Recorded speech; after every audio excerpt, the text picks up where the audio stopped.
my lighting be tripping sometimes. What's up, legend? Thank you for calling me a legend. You are. I love to, I'm adjusting my thing here. We love to speak it as though it were. That's what I love. You are though. Okay, Man, received. you totally are. Dude, I've been like a fan of yours for like a while. And just I know things that I've seen from you is just scratching the surface. Like you're like, dude, and you have some legends amongst you right here. Um, by the way, my friend Abby is a fellow USC.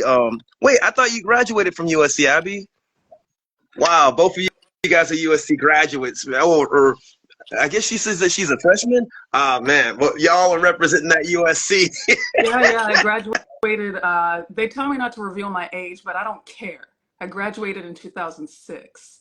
So those were some good times. USC was awesome. That's awesome, man. I mean, you already told me your age, but you don't look anywhere near it. Like I I saw love how being a you Black celebrated. woman. I love drinking my water. I love just saying no. I love getting my beauty rest. And I love the concealer I'm wearing under my eyes right now. I love her too. Man, that's a trip, man. Um, yeah, man. Like, I had to wear my Sade meets Doom T-shirt. Shouts to the homie Matthew Maldonado. Maldonados are really good friends of mine. But yeah, I know you're in Cool. the to hardcore and punk and goth. So I had the Doom font with the Sade, like, what is it? I need that. I need that in a crop top. I'm wearing a crop top right now. I used to sell this on my website, and this is a crop Sick, top. man. Yeah. Yeah, I totally take that in a crop Amazing. top. And Tex Mosley, who is a legend himself, also, who's Tex worked with everybody from, I mean, he's original, pretty much like, dude, he wrote one of Pure Hell's songs because they're all from Philly. They all grew up together. He pretty much is another member of Pure Hell. He Hmm. also played with F Word. He played with the Slaves. He's in a band called Neverland Ranch Davidians that are amazing, based in LA. So he's a hot black woman. Of course he is.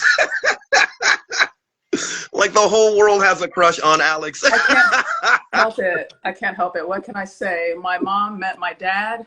They shouldn't have, but they did, and now I'm here. You have me rolling though too, man, with some of your posts, especially representing the aunties, man. You gotta I represent.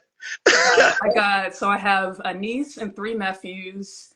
I haven't seen them in ages, but I am obsessed with them, and I feel like because I don't have children myself, because that just wouldn't be a good idea, and I'm glad I know that about myself. So I'm here to be the auntie to them that I need to be, and I'm here to be the auntie to whoever needs an auntie.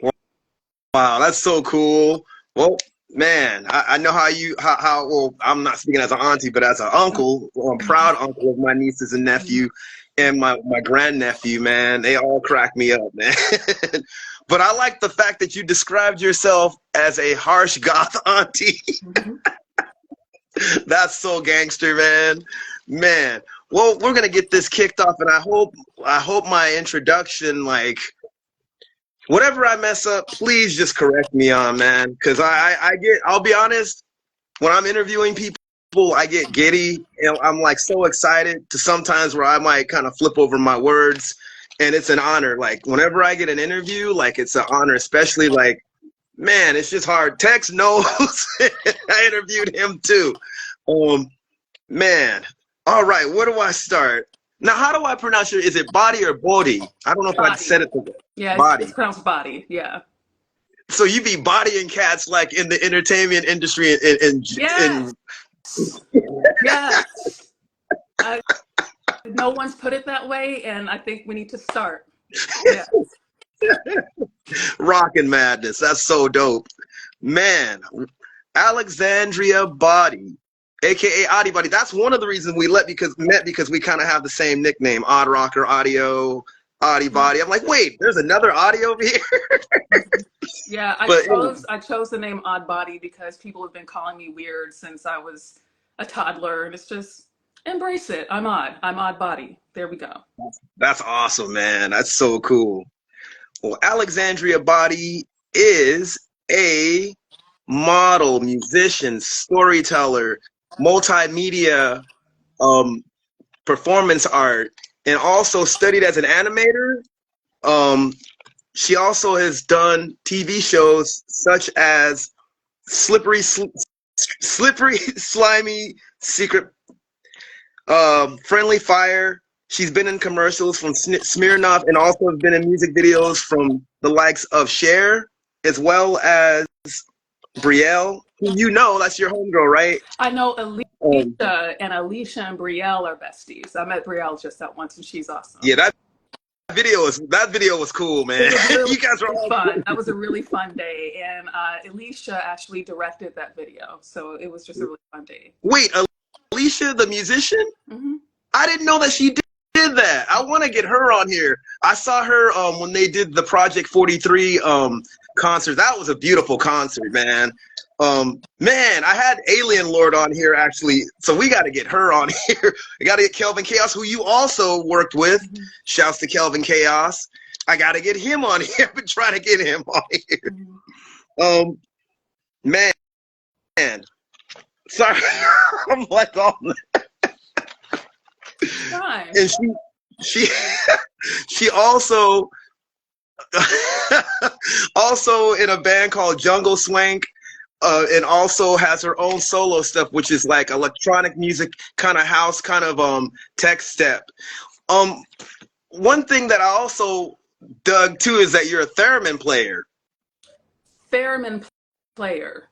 So I once saw Angelo Moore when he was doing Dr. his Mad Dr. Vibe. Exactly. I was at a Dr. Mad Vibe show years ago, probably like 2014, and he busted this out, and I was like, what is that? You know, and I was kind of obsessed with it in the back of my mind for years. And one day, what year is it? About 9 years ago, one day I was on my way downtown. I had a workspace at the time, and like I just had this feeling, and it was a nervous breakdown. I could feel a nervous breakdown coming on. I was going through a lot at the time, and I was trying my best to handle it with grace, but there's only so much grace you can handle some things. So yeah, I felt this nervous breakdown coming over my entire body. Instead of going to my workspace, I went to the spa put it on the credit card. You know, I didn't have the money for that, but I just did not need to be crying in public all day long. So I cried at the spa all day long, sweated, cried, ate some you know, Korean food and cried, and got in the jacuzzi and sauna and cried. And then I went home that night and I was like, fuck it, we're buying it. It just came in my brain all of a sudden. All of a sudden, out of nowhere, I'm getting this theremin. It's crazy how this theremin was my coping mechanism for that day. So I swiped my credit card on that too. No regrets. Wow. I still don't know how to play it. I still don't know what I'm doing, but it makes fun sounds. And some of those fun sounds are on my single, Oh Rosie, that's already out. And the music video's coming up March 8th. Yeah. I was gonna ask you about Oh Rosie because of some of the stuff that you were talking about, and I don't know if I should be candid, but I read that was like about of homelessness at one point. On that song that you were writing about, you have a few different projects. The Auntie one cracks me up. West Hollywood is one, but Oh Rosie really got my attention because of what you're saying. We got Davey Agogo, the homie, old school punk rock Dave, my homeboy, like. And secret, oh man, Social Theft is here. She's an amazing artist too. You got to check her out. So is Oh Rosie? Is that about, like, if you want to go into detail about that, that'd be cool. Because there's no vocals on that song, and that's one song that I produced with Kelvin Chaos. So we produced that back in 2018, and I went ahead and released the song in 2019. But the idea for that music video existed before I even had a music career, actually. I was out one night with some friends, 2015-ish or so. We were at the Chateau Marmont. One of our friends was DJing, so we went and had sexy fun time dancing, and they said I danced like Rosie Perez. And I just started to do it even more, and they were like, you need to do a video where you dance like Rosie Perez. This was when Vine still existed and content creation was becoming a thing. And so I was like, yeah, I should do a whole content creation video dancing like Rosie Perez. And just never could get it together. I didn't know musicians at the time. I didn't know producers at the time. So when Calvin and I started collaborating, I was like, I do have this one idea. It's a visual idea that needs music. So, and that around that time, I was homeless. I was homeless for almost a decade. I call it glamorous poverty. I always had people. There was usually a roof over my head, but I never knew how long I could stay. And I never knew when I could live in a permanent address again. So I was pillar to post for a very long time. It's very stressful to live that way. And that idea was just kind of this fire that kept me going. Like, yeah, I got to figure out how I can make money, how I can not be a burden on my friends that are housing me. And also this creative idea just always stayed in the back of my head, like something to live for, more than just trying to make money to put a roof over my head. So yeah, when I told Kelvin that, yeah, I have this idea, we sat down, I just kind of described what I wanted to hear, and he would pull up samples and be like, you like this, you like that? I'd be like, yes, no, maybe, let's listen like that. And just at the end of the day, and then I wasn't going to put any theremin on it. And he practically insisted. I'm like, I don't know what I'm doing. He's like, no, you need to just try it. So I put it on easy mode. I strummed a couple little things and I'm like, okay, I think I'm ready. And so I put just a little 10 seconds on there, and you kind of hear it repeated a few times in the song. Is like this phrase that leads you into this world and then leads you into the end. So yeah, that's the story of Oh Rosie. It's inspired by Rosie Perez and Rosie Perez's dancing, and just the thought of me just completing just this one thing kept me ambitious enough to try and live, and try and make things work in life. Yeah. Your post always seems so positive, and cats would probably never even know that you were going through a lot. Like, it's watching like some of your posts and this stuff that you're doing. It's like you're not like relenting on when it comes to being creative. I mean, and by the way, I hope the introduction was okay. If there's anything that I forgot, let me know. You're good. You're Okay, good. dude. Like, seriously, I mean, it's one thing to call yourself like call somebody a Renaissance person, but just to actually see it, and seems like there's even more than even that definition could even contain. Like, that's what I see in what you do. Thank you. Thank you. It's really cool, man. So with that, when did you start playing music? And also, yeah, I'm trying to stay away from my threefold questions. So when did you start playing music? And like, I mean, does that go along with the classical training with the acting and stuff that you also have No. going? My mom put me in piano lessons when I was 6, when I was in either before kindergarten or right at kindergarten. So I was doing piano from kindergarten to 5th grade, and then she stopped paying for lessons, and I was never that passionate about it. But I am a huge proponent of music education for children. It doesn't matter if you, because the way I say it is, I always knew I could sing well enough, and I always Yeah, knew I had great musical voice. acumen, but I really didn't think that I would ever have a music career. That's not even why I came out here. But I think it is just very important that every single child on this planet receives some sort of music education. I did choir from like kindergarten till 12th grade, so I sang in choirs all the time. When it came to actually starting to do something, that just kind of started as a lark. Kelvin was like, hey, you want to make a song? And I was in between residences and about to start grad school, so I thought, and I'm like, I ain't doing nothing today, shit, let's do a song. And that's how West Hollywood happened. You know, yeah. So when it comes to being any sort of musician, the acumen started when I was in kindergarten, but because I went to art school and that's what I studied at USC, conceptual photography with a minor in animation, I understood what it meant to be ready to pluck that which is within you, pluck it out. So just not to just be sitting on your hands and, oh, can I, and this, that, the other. No, we don't have time for that. We don't have time. Do it. And if there's no one's asking me to do anything later today, and he's saying, let's make a funny little song, then damn it, let's make a funny little song. And that's just kind of how the music career started. That's awesome.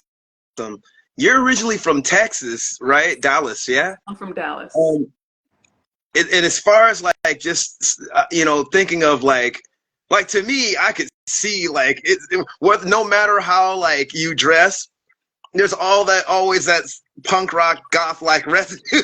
Some people just know it, like I mean, me and somebody else were talking about that too. Like I don't look as crazy as I did when I was a teenager Mm-hmm. or even as my early adult, but at the same time it's just like someone's like, yeah man, but you still look like you're kind of weird. Mm-hmm. Like how was growing up in Texas, how could I say this, the part of Texas, like how was that? Like, I'm curious. And even like when it comes to stuff that you got into musically, like I'm curious about that. I hope that I'm trying to stay away from the three-ended Yeah, question. no, it makes sense. So you're from here, right? You're from Yeah. LA or Long Beach, right? Yep. So I can't say nothing about Texas today. I've lived here for so long, but growing up in Texas, 80s and 90s, Texas is really conformist. Like we have all our weirdos and we have fun. Dallas is a progressive kind of place. It's still very status quo, very classist, but in comparison to what you would think of a Texas stereotype, Dallas is not that. There's a lot of old money in Dallas. There was just always been all sorts of culture in Dallas. Same in the Houston area. We lived in the suburbs of Houston for 4 years before moving back up to Dallas. And I, growing up, loved hip hop and pop music. I wanted to listen to anything Janet Jackson or Karen White or what's her name, who when she left Shalimar. Like I just wanted to Jody do whatever Watley. they were doing. Yeah, yeah, like those fabulous, fabulous, fabulous women. I wanted to be like them. And I didn't like the sound of heavy metal at the time. It hurt me. It really hurt. And um, because I just kind of had these obsessions every once in a while, right? My mom remarried, we moved to the Houston area. I become obsessed with classical. So I'm just falling asleep to classical radio in my headphones at night. And then I became obsessed with oldies. This is usually like the white oldies from the 60s, 50s and 60s. And then I remember it was one summer before fifth or sixth grade, the summer before sixth grade. So this is still like not even mid 90s yet. We're watching MTV. We had cable for the first time when she got remarried. And Dookie, the Green Day song for um, Dookie was my first CD. Mm.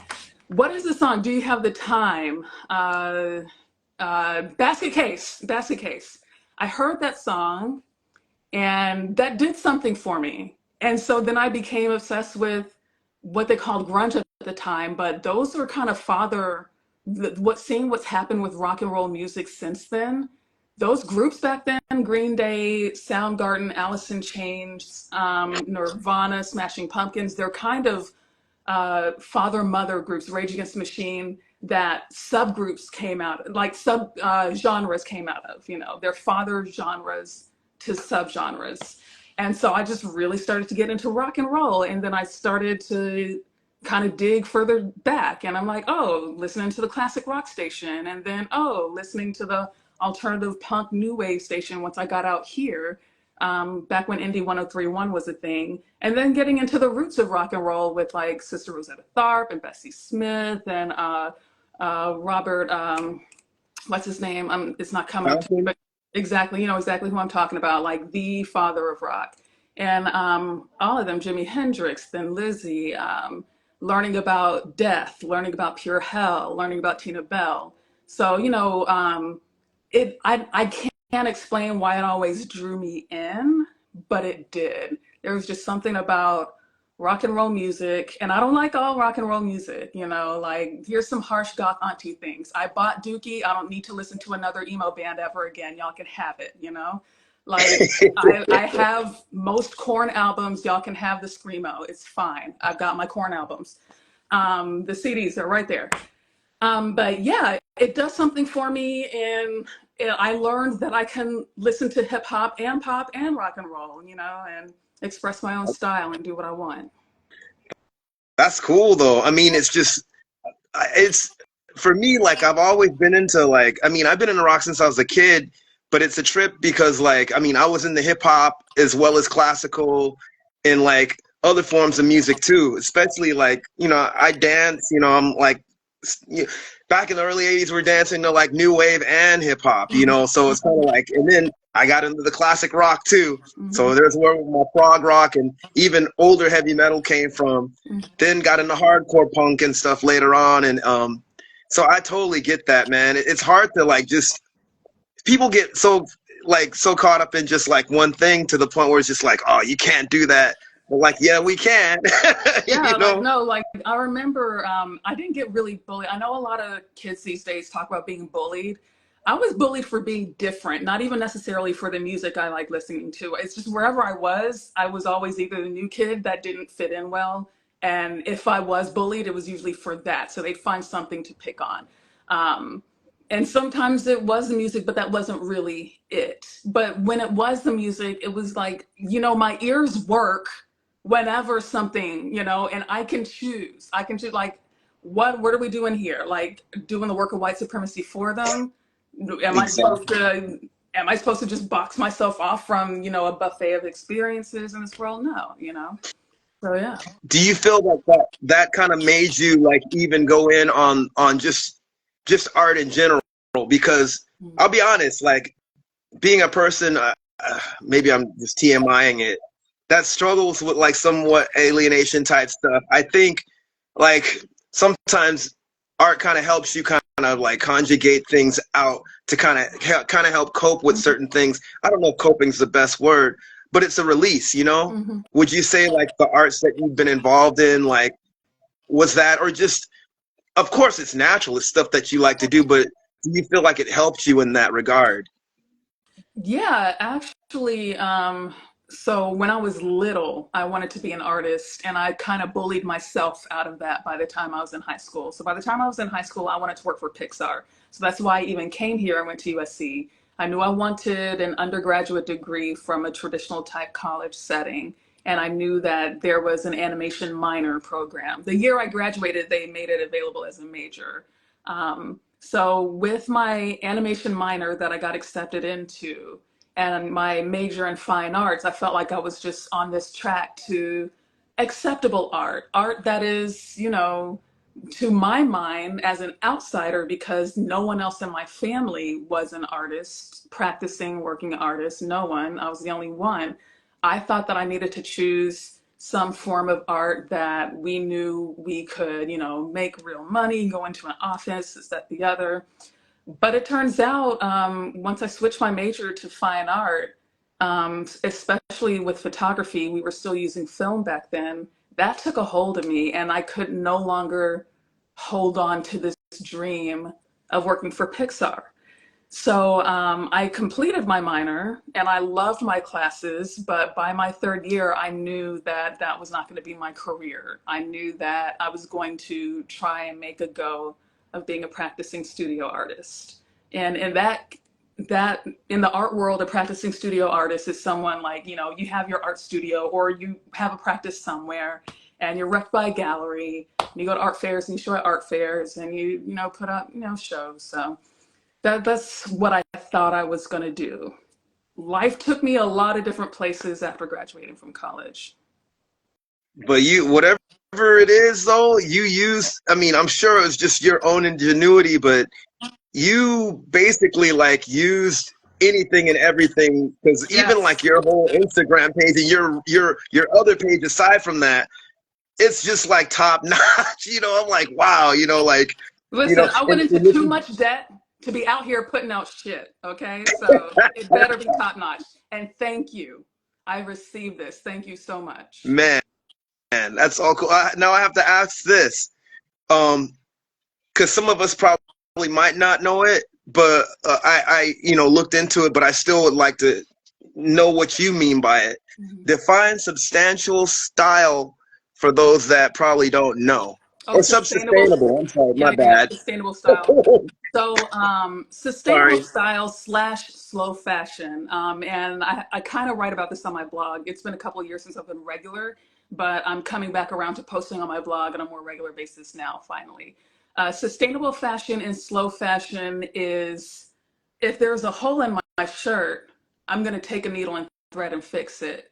It's, I'd rather purchase from a slow fashion brand like Reformation or a brand that it's you know, I will wait for my thing to come in the mail for 2 weeks instead of trying to get it right away.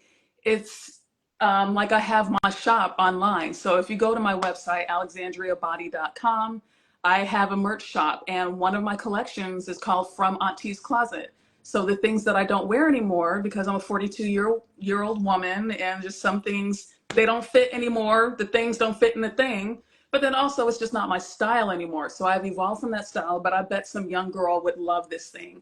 Here it is $5 on my shop. So it's more of an ethos. It's how can I divorce myself from fast fashion brands like Zara and H&M? How can I shop with intention? How can I just see something I like and then save the link and come back to it a month later and see if I still like it? You know, it's just a divestment from instant gratification and just really understanding what is your true style.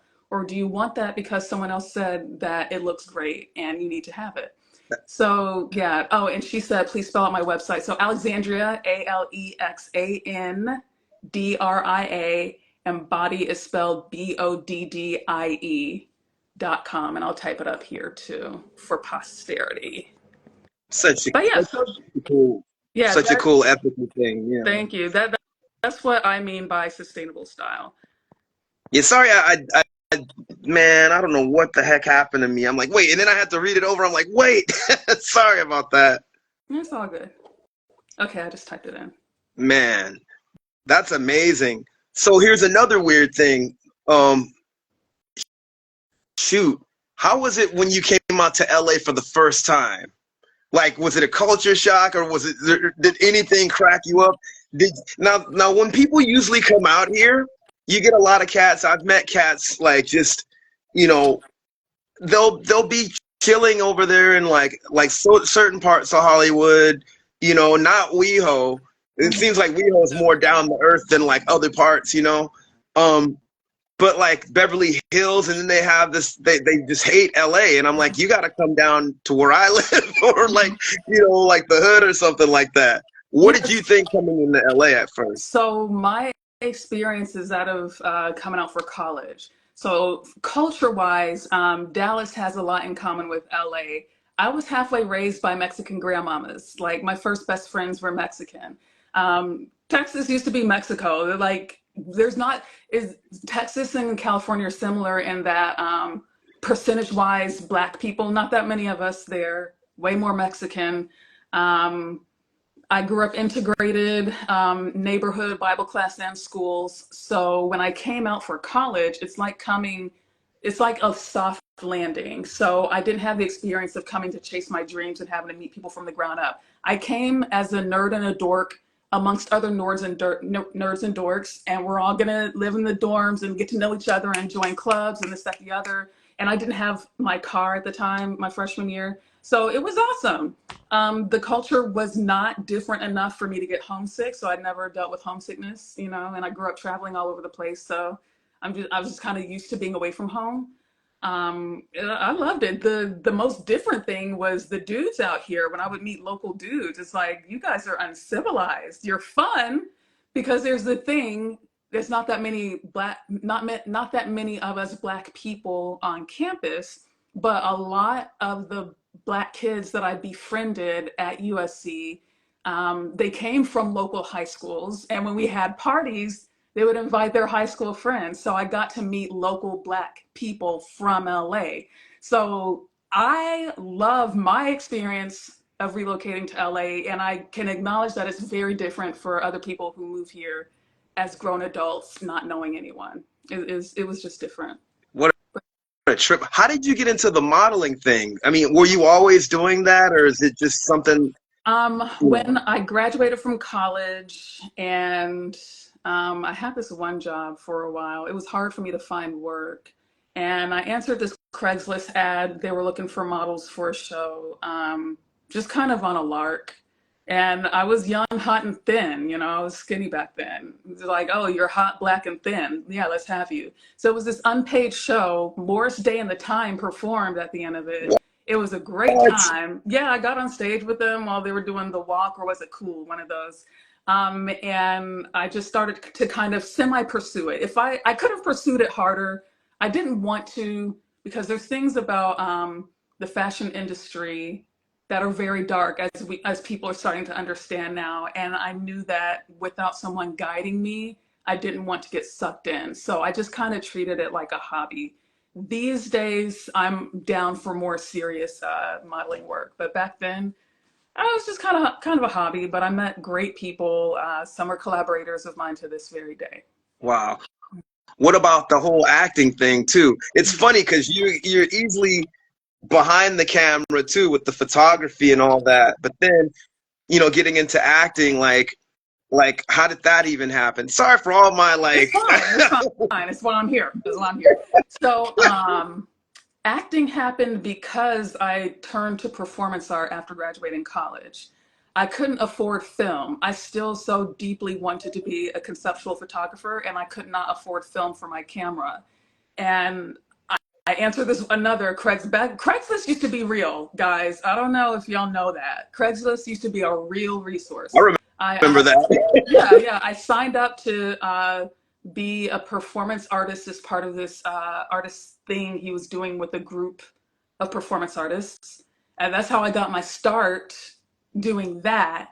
Then some of my friends from art school, we we created a performance art group called Voss at the time, and we did some things around the city, in the desert.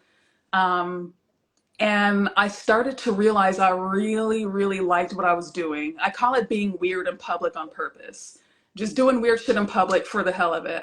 That's what I explained to a layperson, but I loved it. And I knew that I wanted to have greater discipline around it. And around that time, I was cast in my first commercial, and it paid really good money. And I was encouraged to sign up for this one acting class.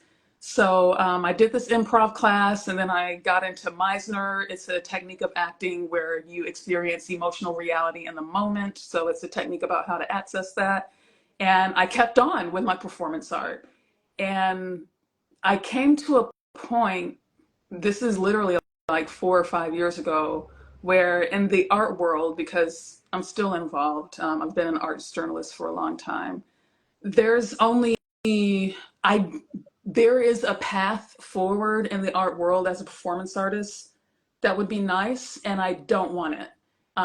It wouldn't be aligned for me, and because it requires a level of institutional support, and I would rather take my performance artist energy and place it here with what I got started with West Hollyweird and with Auntie's Jam and now Oh Rosie. I feel like I'm in a position to make a bigger impact. I'm in a position to do more real collaborations, because being a performance artist can be really isolating, which is fine. I do great in isolation. I'm very much an introvert. But I do love to collaborate, and I do like knowing that I have my copyrights and my name on my copyrights and my trademarks, you know? So Awesome. now I'm an indie artist. I'm not rec by a label. It's all on me, and I kind of like that, you know? And we'll just see where it takes me.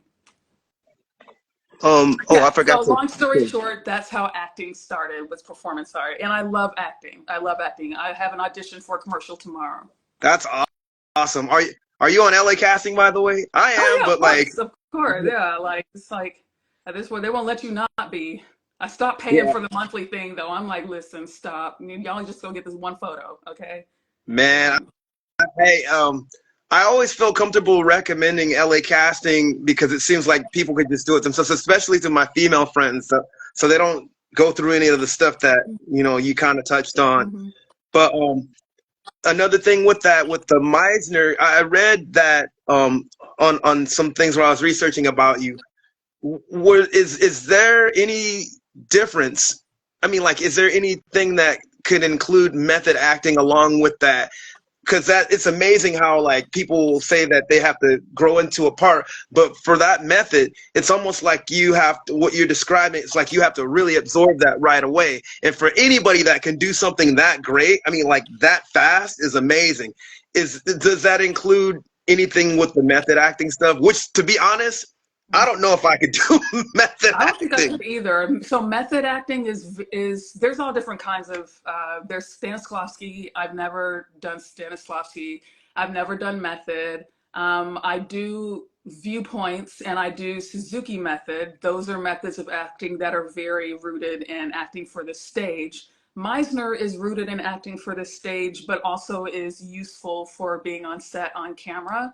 I think method actors prefer method for being on camera because of how consumed you have to be. Like, there's something about acting on stage and being on stage where you feel like you're in that other world, but when you're in front of a camera with 500 people around you holding lights and stuff, you really have to create a reality. So people who are method actors who do that to create their reality, my hat's off to them.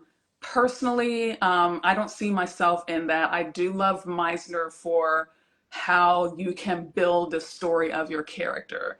And I have taken classes with Leslie Kahn. She teaches text breakdown. I didn't even know you could break down a script. So between learning how to break down a script and then break down a character and create emotional reality for that character and then an inner monologue for that character, for me, that's my little mix. That's what I get into. It seems like the method that you're learning from, it's like you could be in that moment and then you could just completely let it go. Otherwise, like when you look at a method actor, it's almost like they have to like it's like you're shedding, you have to shed that, you have to probably get in isolation to like, Listen, yeah, that's I'm like, probably why they I take those can't do that. 6 month trips to the south of France. It's like, do what you got to do because we need you sane Yeah, and safe when you're done, you know? man. Well, with that, music wise too, like you've been involved, like was Jungle Swank the first band that you were in, or Yeah. was that other? I mean, Yeah. wow, that's some cool stuff, man. Yeah. I like a lot of that So 60s I'm garage going to stuff, type man. this in too. I'm going to type because so y'all can follow. We are the Jungle Swank. I'm bummed that I found out you guys were in Long Beach. I'm like, oh, I wish I Oh, could have saw them, you oh know. yeah, yeah. We were at Alex's bar back in January. Yeah, But shout to yeah, Alex, so man. That's a cool cat, man. yeah, That's a cool cat. yeah. So the Jungle Swank was formed by Jonas Morbach. He's this Brazilian guy. He plays the organ. He plays a lot of different instruments, but in the band, he plays the organ. He writes all the songs. I love his songs. I love singing them. I love dancing to them. What I'm doing in the band is I'm shaking maracas and I'm shaking tambourines and I'm shaking these boobs and ass. That's what I'm doing. So I'm just having myself I'm just It's so much fun. It's so much fun and it's like very garage rock. So you'll find us on the garage rock scene, and because of Jonas's influences in America are very rooted in New Orleans. He spent like 3 years there. So Wow. I feel like I'm singing roots rock that a black woman in the 60s would have sung, you know. So yeah, we're a garage rock band. We're all kinds of fun. We have a couple of dates coming up in March and April. In April and May. We're still trying to secure March. And I love us. I love us. So if you love garage rock, I think you'll love us. And a lot of I the bands love that we that play shit. with, like the Wild Goons, we played with them a few times. The Killing Floors, the Crotches, we played with them like 3 times. They come in from Vegas. It's been great. Yeah, I love One it. band I think you guys should play with is the Sound Station. My friend Nakia Black and her husband's band. If you've not heard them, dude, you guys would all love each other. I kid Yeah. you not. Is that the They sound have the same, stations? yeah, the Sound The Station. sound Man, station. Okay. how did that come about? I'm curious because I know, like, I think that's kind of how we started talking too. I was kind of like doing my own thing, and I'm like, well, heck, like when you're saying about collaboration, Hmm. And then you kind of were like not really into like I think you're busy with your own stuff too, Mhm. but it's so cool to find out that you were like doing all kinds of other stuff, like I exhaust um myself. I really do. And I'm trying to get a handle on it, and I think I'm not supposed to. But a friend of mine, so okay, the drummer of the Django Swank at the time, he left right before we went on tour.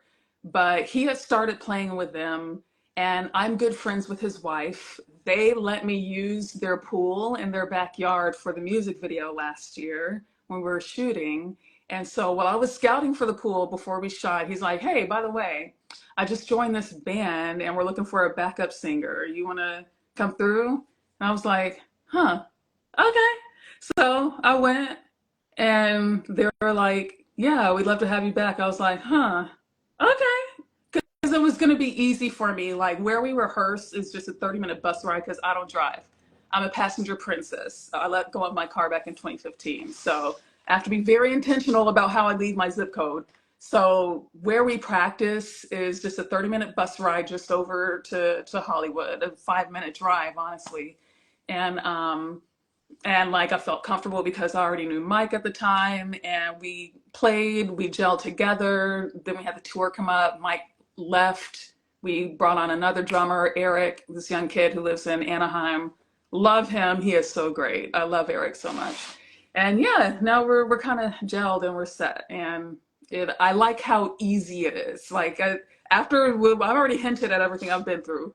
Everything has to be easy from now on. Okay, I've already got heart conditions because of all that, So yeah, because of how easy it was and how talented everyone is and how together we are. And he's our guitarist, Joe. So between Joe and Jonas, they've been in the LA music scene for a while. They know people.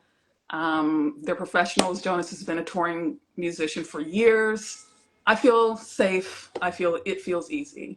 And we are fun. I think we are very, very fun. I think everybody needs to come to our shows. I dig what I've seen. I'm like, I like a lot of that garage stuff. I mean, shoot, Music Machine, Early Love, The Seeds, all that. Like, I mean, and when I'm listening, I'm like, this is awesome. And then your energy is there. Plus, you have an amazing vocal range. Even before I saw that, I've commented on your vocals, like with your own solo like stuff too. And I'm like, Thank you. dude, what?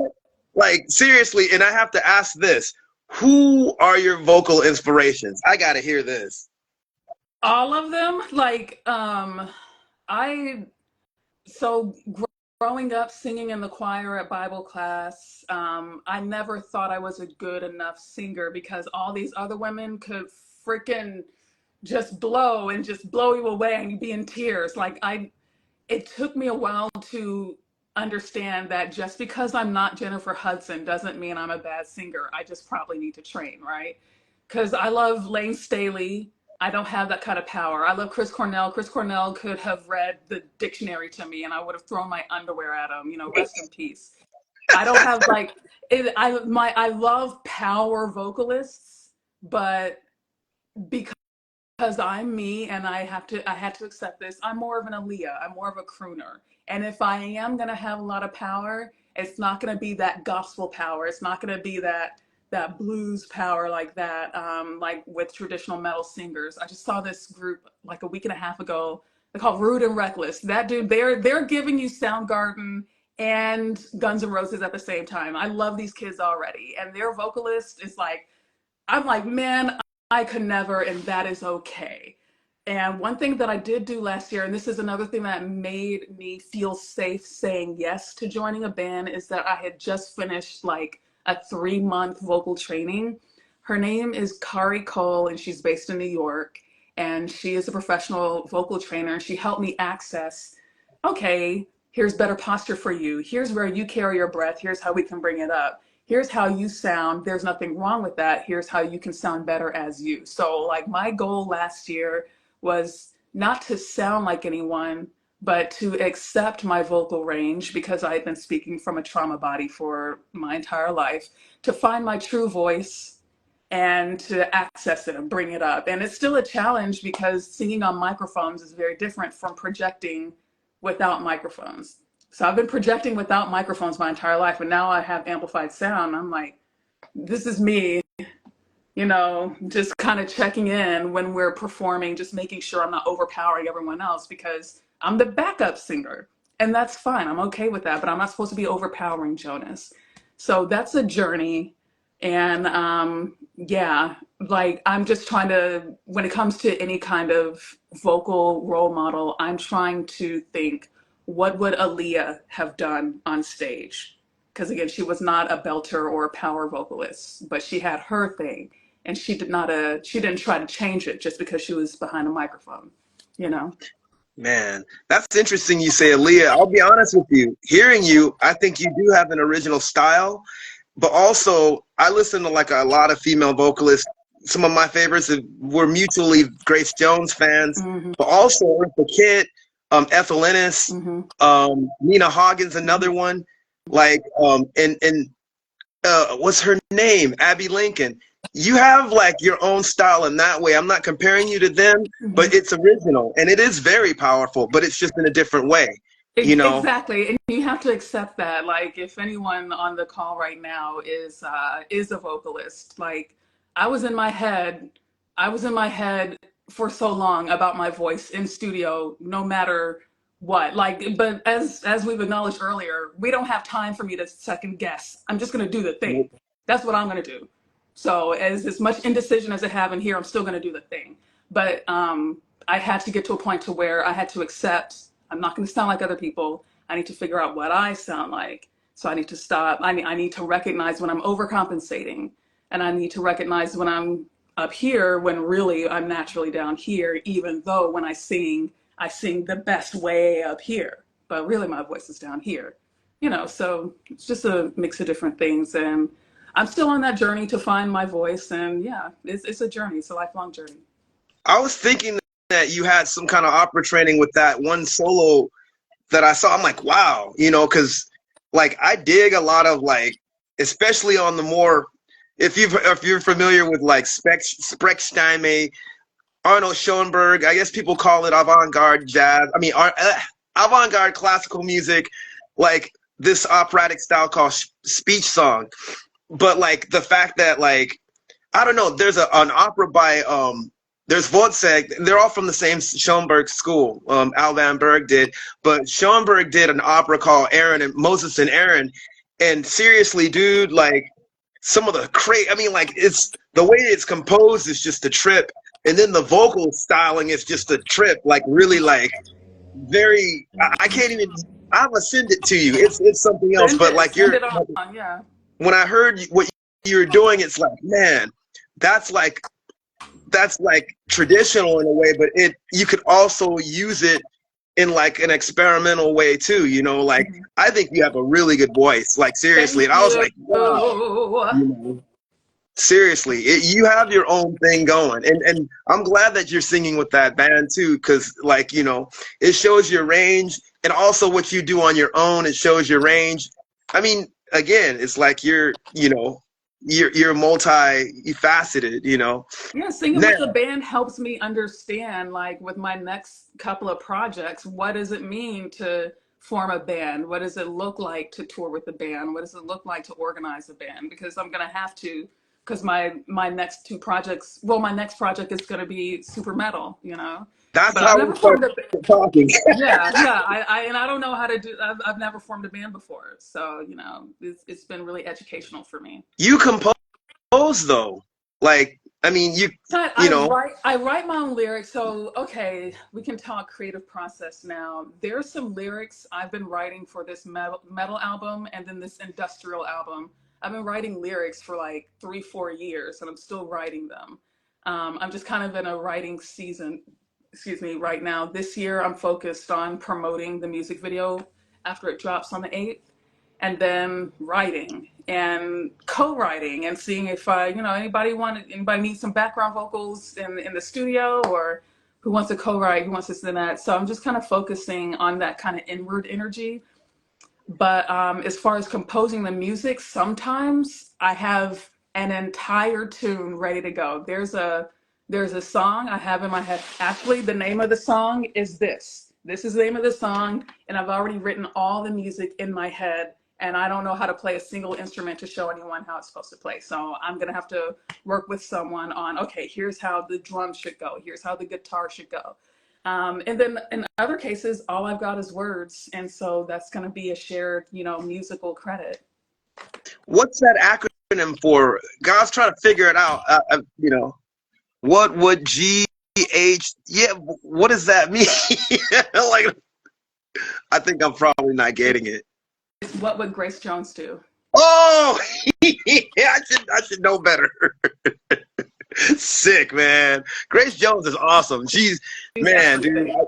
She is Man, everything. Yes. that's why I was gonna. I dig the fact that you had the Grace Jones candle. So when, I usually have a Grace Jones an acquaintance button. of mine sent me that for my birthday. That's rad. Yeah, talk about someone. I think she's very underrated as a vocalist too, because she not only is sung in different languages, it's just her range. She could sound very sweet, and then she could sound really harsh, like that Demolition Man song or her version.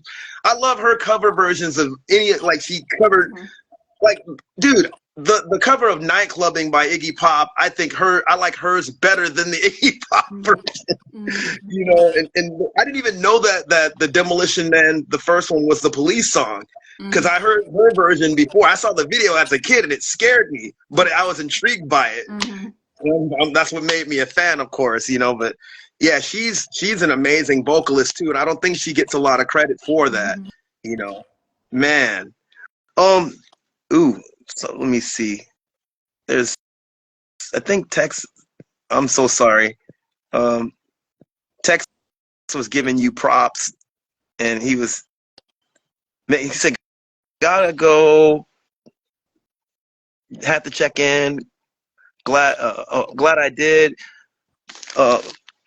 I'm going to follow her. Love you, bro. Yeah. So you got another fan, and Tex has a whole, like, man, I'm telling you, dude, like, that brother's been involved for a long time when it comes, and his band, Brand, you guys should play with them too. Yeah. Neverland Branch Davidians. Oh man, because they have this, it's like, you could hear Stax, you could hear Detroit, you could hear all this classic stuff, and it's gritty and raw and just amazing, man. Like, man, I love, like, doing so.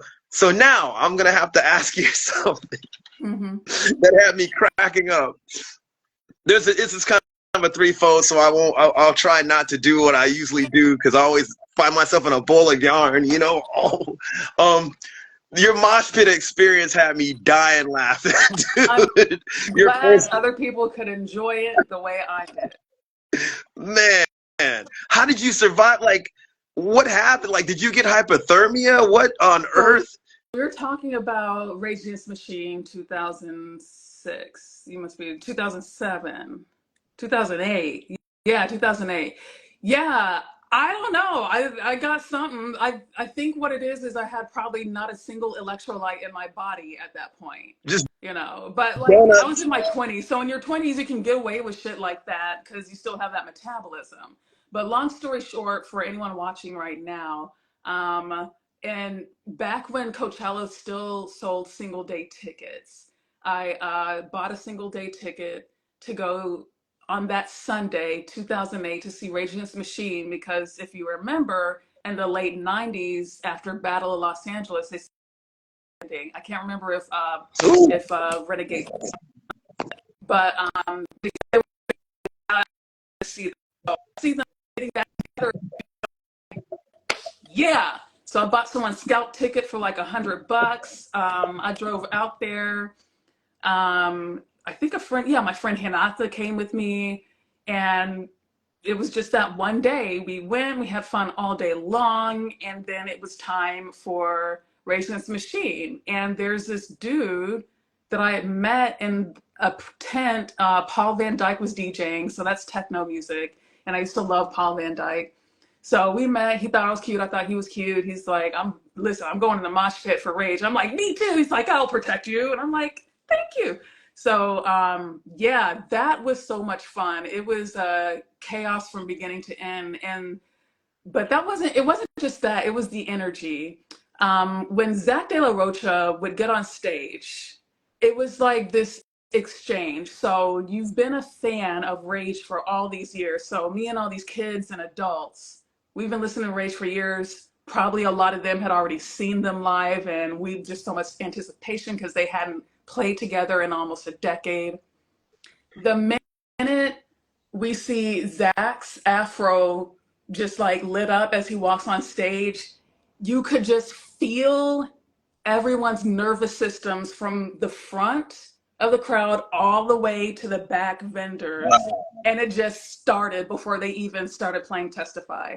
It just started like that because, you know, as we find out these days, white boys will be listening to them and not even understand that they're the machine. They're like, I didn't know you're political. I'm like, you're dumb, right? But Zach De La Rocha's, Zach De La Rocha's delivery, he is a preacher. He is a preacher the way a Baptist preacher will just be preaching and having you up in heaven, making you want to throw your purse and your tambourine. And he's telling the truth.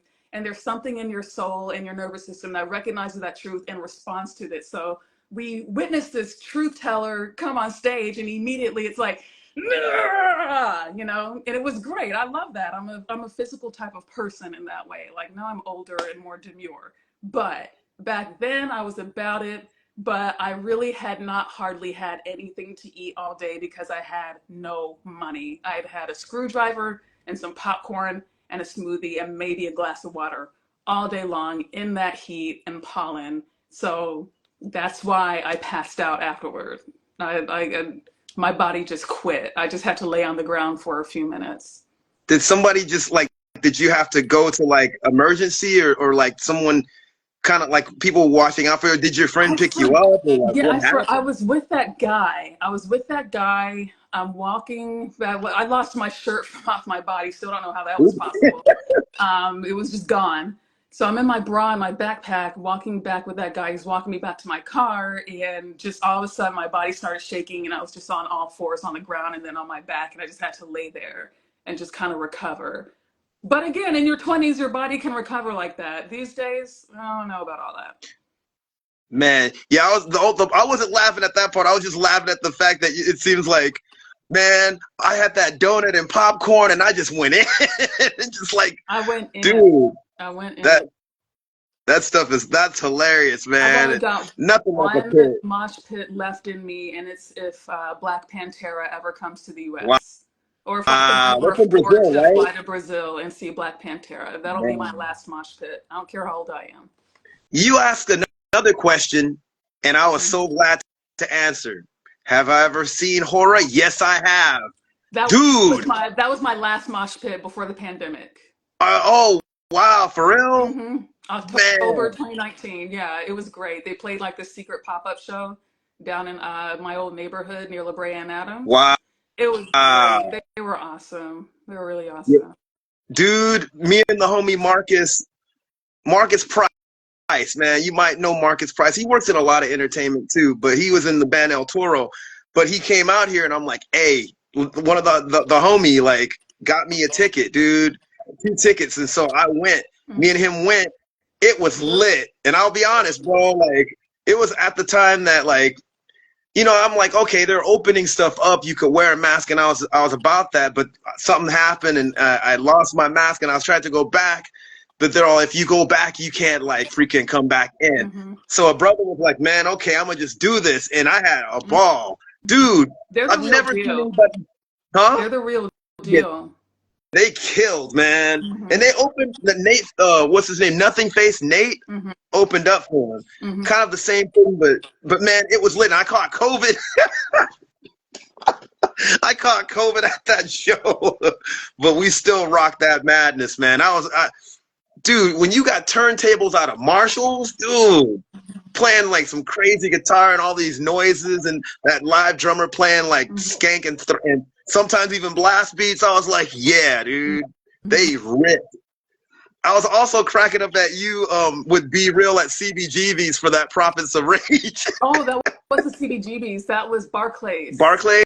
Yeah, man. They kicked off that tour that year there. I was spending a month in New York that summer just as a workation. And yeah, I saw they would be playing. I found someone who sold me their ticket on Craigslist again Craigslist, bringing people together. And yeah, I was up front and center for that mosh pit too. And it was great. And I think I was the only woman in that pit. And so I kind of stood out. So I'm not surprised that Be Real passed me his joint. I don't smoke. I'd rather do a gummy. I'd rather do a gummy than smoke. So I passed it along, but we did get to yell motherfucker in each other's like, you're right here. It was great. I can only imagine Be Real because of that voice. I love Cypress Hill too, like especially them first three, man. Like, but like you guys yelling at each other. I was dying laughing, man. That is one of my core memories I'm gonna take with me to heaven.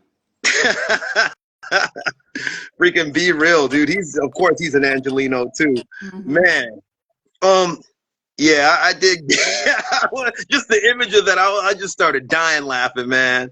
So it's also amazing too that you actually remember the old Afropunk festival before it became what is now known for. Yeah, you know. I think I went to the last free year. Wow. I think it was the last year that was free. I got to see Straight Line Stitch. I got to see the Cro-Mags, Moshed on Concrete. I got to see Angela Morgan, but that was a Fishbone performance. Who else was there? I was trying to go the day before because Bad Brains was playing the day before. Man. I didn't make it that day. I only made it the next day. And yeah, it was still free then. That was in Brooklyn. And I had myself a good time. Yeah, a lot of I'm surprised. Oh, Culture Rock Riyadh. Yes, that's another lady. If you do not know, my friend, my homegirl, my rock and roll sister, Sam Hollins, who I also interviewed last night, her and her husband and her little one made a debut in there. Man, you got to meet her. Dude, you guys would dig each other. Like, seriously, she's an amazing musician, artist too, man. And she's a Renaissance woman like you. Oh my gosh, this is so cool. I'm like excited. I love doing this, man. You got to follow her and she has to follow you. You guys got to, man. Oh my gosh. You should have an open house and cook and then tell everybody to come. I can cook, you know, even though like I'm not a vegan, but I make vegan food. At one point I was, but man, I could cook some stuff. That would be mad cool though.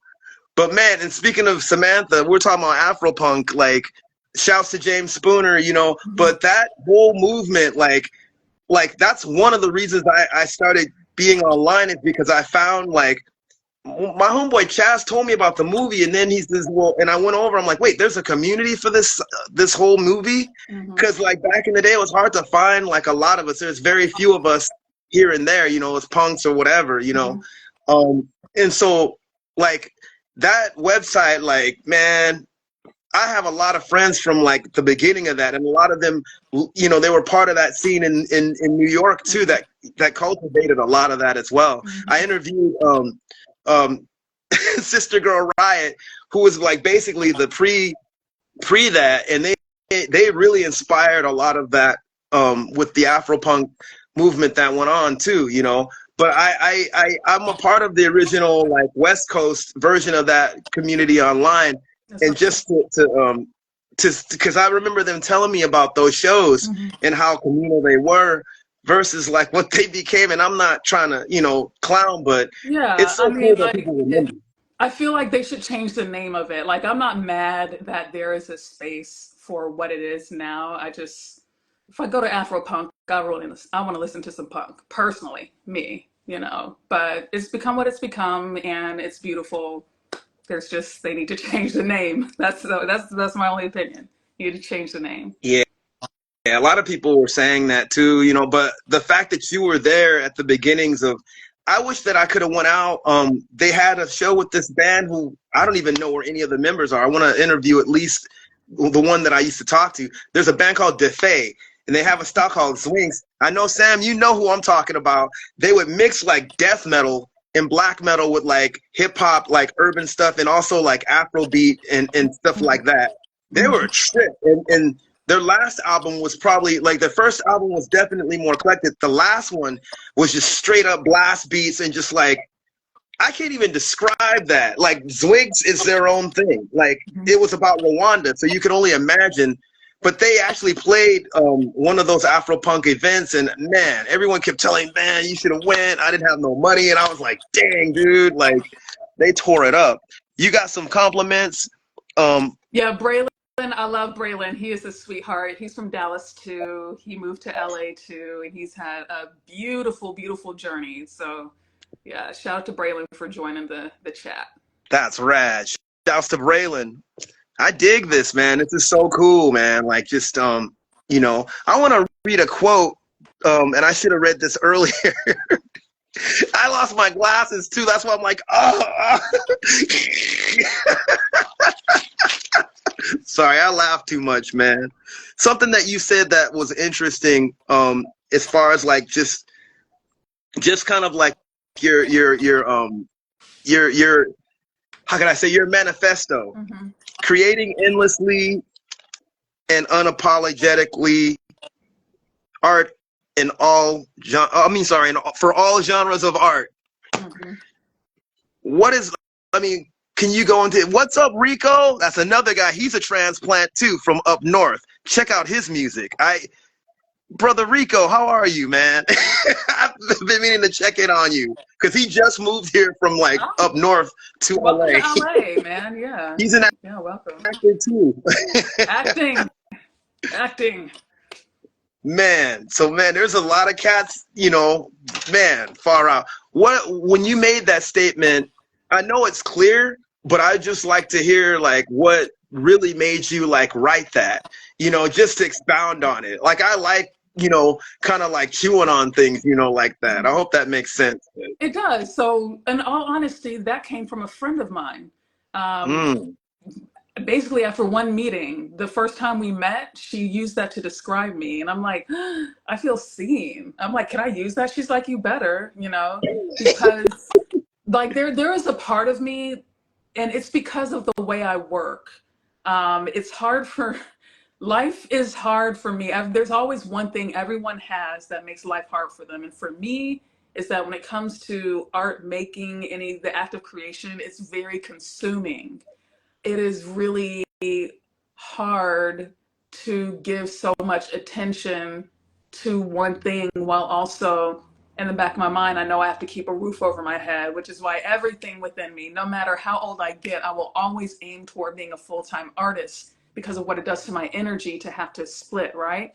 So there's a part of me that just loves being just zoned in on one thing. But as I'm zoned in on one thing, other things pop up too that I say yes to out of a sense of alignment and intention. And that's where that creating in all genres of art comes from. Like I said, in college, my vision of my life was conceptual film photography in my studio, repped by a gallery. And now I have commercial reps sending me out. Plus, I'm making my own music. Plus, I joined a band. And plus, I'm producing and directing. So, I feel like I was born at the right time for that, though, because to have been born any earlier, I probably would have burned myself out much sooner and just kind of given up on life. I'm glad I was born now. I'm glad I get to live in that phrase, creating endlessly in all genres of art. But yeah, that was a friend. She used that to describe me, and I'm like, you're right, and I need to embrace it. You're like a beacon, like seriously.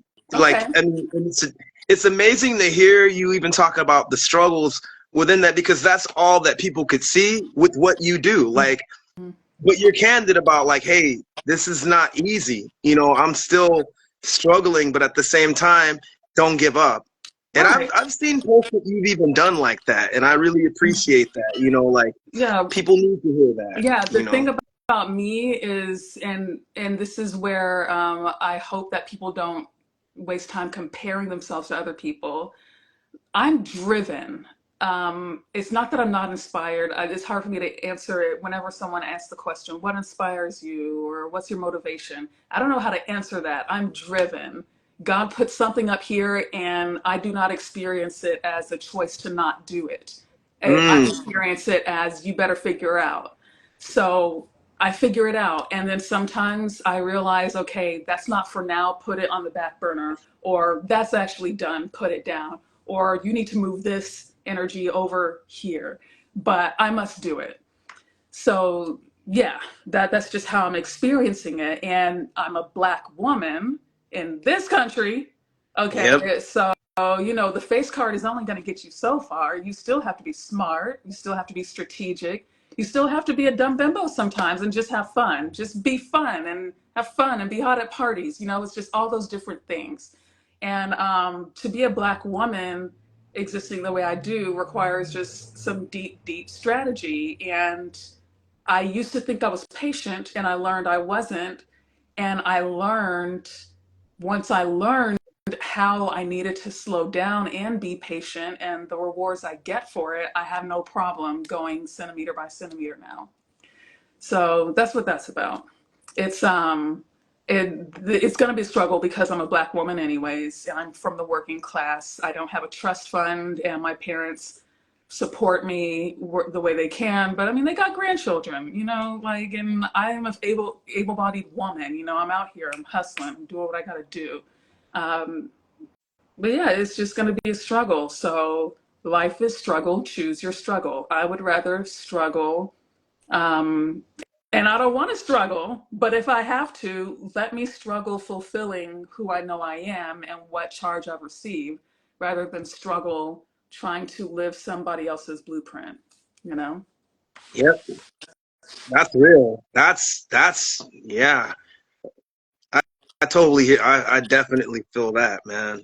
Well, we really, really admire what you do, Thank and I'm you. sure you've inspired a lot of people, like I know, like I get encouraged, like, looking at your page occasionally and seeing, oh, that's cool. You're That's good always to doing know. some cool stuff, That's you good to know. know, because honestly, like, I just be like, share this, go. I'm just like this. So I don't really get a chance to slow down and just like see if people, if, I don't know, that's another struggle. Like, am I resonating? I don't know. You are. Okay, now on to the next thing, you know? So No, thank you you for that. are. And the thing is, it's like that parable of talents in the Bible. Mhm. Um, you're using all of those things, you're not burying your gifts. And plus the fact that, like, you know, you're just exuding yourself in that regard, like you're how could I say it? You are resonating. Even if you don't probably you're even if you're not trying to, you still are. You know what I'm saying? Like that's kind of like we're Yeah, at least from where I'm thank seeing it, so you. Thank you. man, shoot. Anybody have any questions? I'm sorry, I've like hogged the whole conversation.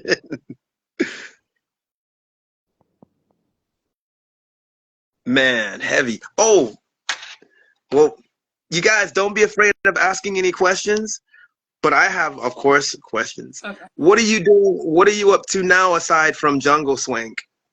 Yeah, so the Jungle Swing. So yeah, we have some shows coming up in a couple of months, and then yeah, like I mentioned before, my music video that I've been obsessed with for years. Finally, she is in the queue. She is coming out on Vivo, YouTube, Tidal, Apple Music, all those on March 8th, which is International Women's Day.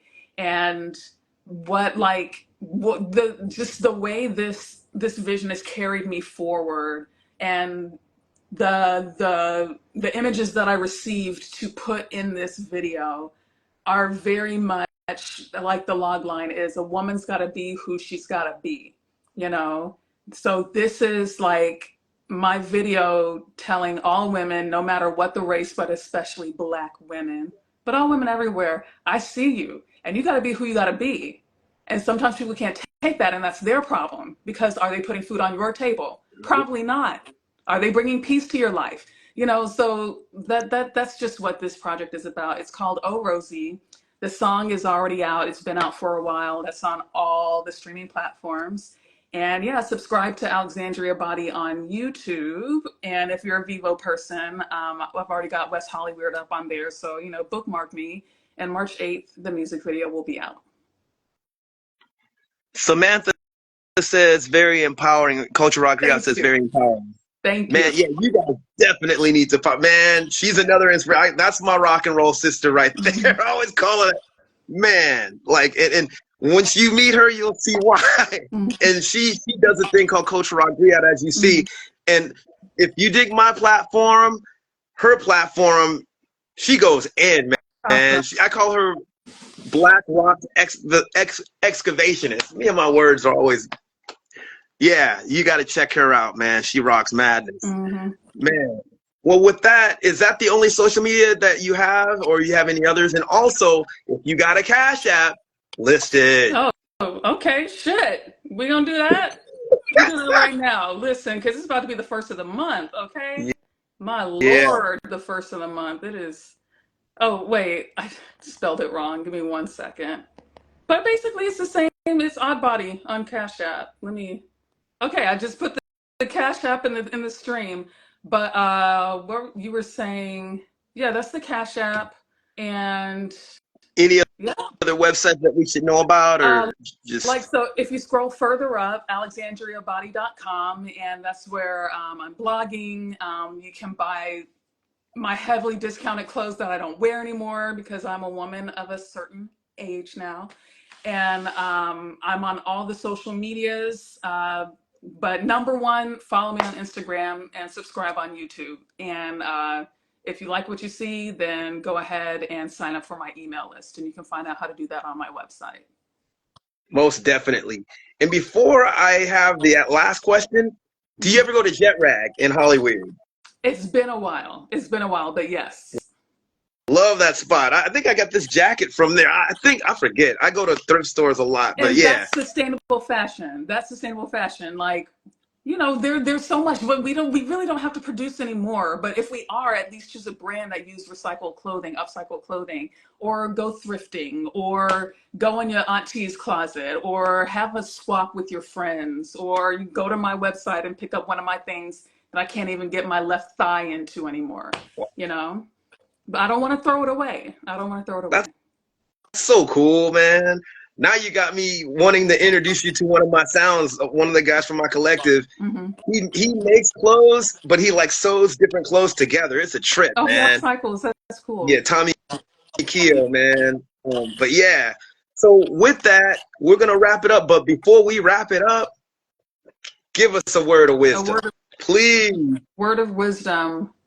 Ooh, Lord have mercy, Jesus. What do you want me to say right now? Okay, considering the times that we're in, listen, see what's happening out there. Shit can get fucked, okay? A lot of my exes are from the former USS block, okay? And they don't exist anymore, okay? What I'm saying is know your people. Who are your neighbors? Do you know their names? Are they white supremacists? Are they annoying but fine? Do y'all have each other's emergency numbers? Like right now, it's about community building, and that's not sexy, and you don't have to like everyone. Everyone is, sometimes people get on your nerves, but right now is the time to really understand your own values. And politically, I'm an anarcho-socialist. I'm not a liberal. I live and practice every day. I do not believe in hierarchy personally. I do not believe in individualism. So my word of wisdom is community and all the unsexy things that come with that, because we've got to take care of each other. We do. Thank you, Culture Rock Griot. Her name is Sam. Culture Rock Griot. Thank you so much. I just don't even know sometimes if anything is getting out there. So thank you. I'm gonna follow the hell out of you too. That's why I do this platform, and I really appreciate you coming on. Thank you. Like seriously, You and asked me a like bunch of times, and I'm like, listen, I'm not gonna waste your time. I ain't got nothing to promote, okay? But now I have something to promote, and now I'm not wasting your time. I hope so. nah, I didn't think it would be a waste of time either way, but I always figure like whenever cats come on, it's when they can, and it's an honor to have. There's people that I've asked for, for a long time, but it's all good. The Most High knows, and time will come, and if they don't want to, I get it, But I appreciate you coming on, and Thank you. seriously, my whole thing is creating this community, and also especially with the rock and roll thing too, shining light on those that didn't get shine and shining light on those that are coming up that are still doing this. We never stopped playing We rock and never roll. stop. It's We never ours. did. We never did. And I like your list, by the way. Thank you. Tell everybody about that list. You talk about the playlist, the Black History Month playlist. Yeah, Yes. so on Spotify, so that's another I'm on before I go. I'm on Spotify as The Function. So if you search the function under profiles on Spotify, back when I didn't have any clients or gigs, I would just create playlists as a coping mechanism. You know, I didn't have anything else to do. And so my Black History Month playlist is called For the Cult. It's called From the Culture. Or was it called For the Culture? Yeah, it's called For the Culture. So it's called For the Culture. It's my Black History Month playlist. My profile is called The Function. And it's so many different genres of Black music, from rock and roll to metal to techno to pop, hip hop, everything in between. You know, like there's so many genres that we started that we don't get love for. Yep. And I want us to have all the love. I've got even some bands from like Rwanda, artists from the motherland on there. I try to mix it up every year. That's So you can so check that out. cool. That's so rad, man. Well, heck, oh my gosh. Like this was really cool, and I really appreciate you making the time Thanks for and having me. walking madness with us, you know? I mean, I'm glad I had something to talk about finally. Hey, you dude, like seriously, like you are our conversation piece. Like people, like when looking at your page, it's always something interesting on there, you know, like it's like what is she up to? And you know, Oh no. one of these times you got to come out and jam out with us at Instant Band. If you want to, I'll give you the information. Bring your theremin because we got all kinds of crazy noisy stuff, We'll and see. it's really cool. See if I can get on a lift out there or something. Yeah, all improvised, so you don't even have to worry about making any mistakes. It's all improv. But yeah, Sam, I know she's gonna when she comes back out here. She says she's gonna get on that. Yeah, I'm sorry. Anyway, I'm being long-winded. Dude, thanks a lot, Thank Alexandria. you. Thank May you. the Most High bless you. And to all you listeners out there, all you cats that joined us, thanks for coming and rocking out with us, rocking some madness at this Black History of Rock and Roll, Black History of Rock and Roll, Black History of Rock and Roll. Besame abo wo Memphis Kadusa ado. I'm like, I mean, peace. Oh, and what would Grace Jones do? You guys, yeah, they can buy that from you, right? No, I haven't had it on my site for a while, but maybe I'll bring it back. I don't know. Word. Bring it back. Man, thanks a lot, Alex. All right. Have a good night. You too. Peace.